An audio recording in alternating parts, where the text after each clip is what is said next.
Hervé Gattegno est là. Bonjour Hervé. Bonjour. Votre parti pris, vous avez regardé Nicolas Sarkozy hier soir.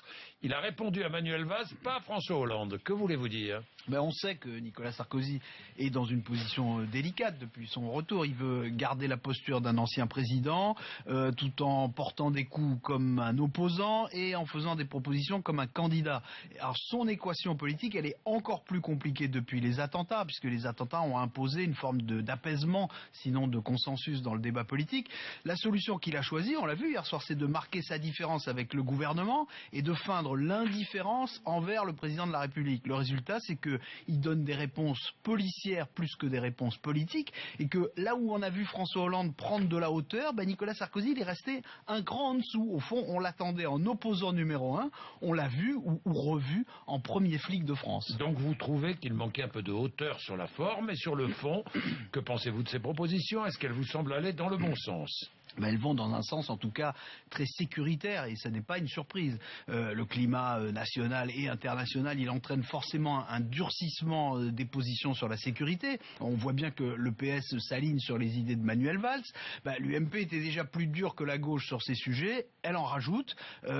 L'idée des heures supplémentaires dans la police est peut-être intéressante, il faut la creuser. Elle pourrait peut-être accélérer la mise en œuvre du dispositif par rapport à des recrutements de policiers. Ça reste à voir, il va falloir auditer tout ça. Quand même, les heures supplémentaires qui ne sont pas payées actuellement. Oui, si j'ai bien compris la proposition de Nicolas Sarkozy, c'est d'utiliser les mêmes moyens budgétaires que ceux du gouvernement pour recruter, pour payer des heures supplémentaires. Encore une fois, on va voir, mais tout ça c'est un débat très technique, très policier. Le reste de ce qu'il a dit me paraît beaucoup plus discutable. Les écoutes, les surveillances qu'il faudrait faciliter en mettant les procédures judiciaires entre parenthèses, c'est ce qu'il a dit. La déchéance de nationalité, tout ça c'est un peu surveiller plus pour condamner plus. Je ne crois pas que ça suffise vraiment à faire reculer le terrorisme. Alors, Nicolas Sarkozy a estimé qu'en parlant d'apartheid, Manuel Valls avait commis une faute. Est-ce que c'est une rupture avec le climat d'unité nationale? L'unité nationale, je crois vous l'avoir déjà dit, ce n'est pas l'uniformité nationale, et l'opposition peut évidemment critiquer le Premier ministre et le gouvernement, a fortiori quand le Premier ministre emploie des mots aussi provocants et, je vous l'ai dit hier, à mon sens, à contresens.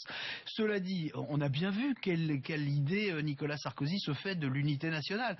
Pour lui, c'est l'unité contre le gouvernement. Parce que pour l'essentiel, il explique qu'il avait pris, lui, quand il était au pouvoir, des mesures très utiles contre les récidivistes, sur la représentation de l'islam en France, contre l'absentéisme scolaire, et que toutes ces mesures utiles, la gauche les a abrogées.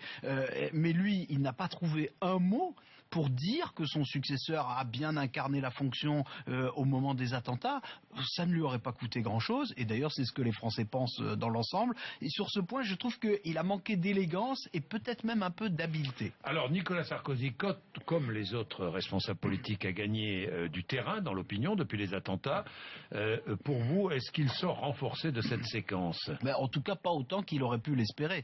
La représidentialisation de François Hollande le prive au moins pour quelque temps d'un argument fort. L'UMP tout entière est gênée par la situation, parce que sur la sécurité, au fond, elle n'est pas si éloignée que ça de la politique du gouvernement. Et puis sur les sujets économiques, on voit bien que le moment serait très mal choisi pour réclamer encore plus de baisse sur les dépenses publiques au moment où il faut financer la lutte contre le terrorisme. Le point positif pour Nicolas Sarkozy, c'est probablement que Marine Le Pen, qu'il considère comme sa principale adversaire, elle, a un peu abîmé son image dans cette crise. Mais disons que quand on appartient à la catégorie des hommes d'État, comme Nicolas Sarkozy y prétend, on doit être capable d'incarner des solutions. Tant que Nicolas Sarkozy n'aura pas apporté de vraies réponses, son avenir restera en question. Bien, un homme qui a été l'adversaire de Nicolas Sarkozy, justement à la présidence de l'UMP, qui fait entendre une voix différente à l'UMP, puisque lui a choisi par exemple de voter la loi Macron. Cet homme est avec nous dans quelques minutes. Il s'était tu jusque-là, on ne l'entendait pas. Il s'appelle Hervé Mariton. Il est là dans quelques instants sur RMC et BFM TV.